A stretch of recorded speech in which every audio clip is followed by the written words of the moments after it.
সুপ্রভাত বন্ধুরা, আজ 13ই ফেব্রুয়ারি। তোমাদের সঙ্গে আজকে আমি শেয়ার করব সরস্বতী পূজার প্রস্তুতি পর্ব। দেখো, আমাদের এখানে সরস্বতী ঠাকুর বাজার কি সুন্দর।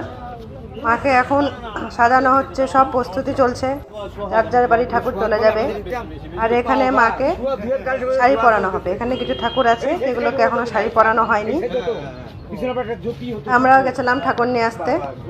তারপর চলে এলাম আমরা ফলের বাজারে। দেখো, আমাদের এখানে বাজার, ফলের বাজার, সুন্দর। আর এই দেখো কি সুন্দর আজকে বাজার বসেছে। আমরা আর মিঠাই গেছিলাম ফলের বাজার করতে। এই দেখো, নারকেল, পেয়ারা, আপেল, অনেক ফল ওখানে বিক্রি হচ্ছে। আর কি, মাকে নিয়ে বাড়িতে চলে এলাম। এই দেখো, মা চলে এসেছে। কালকে আমি আবার মায়ের মুখ দর্শন করাবো তোমাদেরকে। চলো, বাই, সঙ্গে থেকো।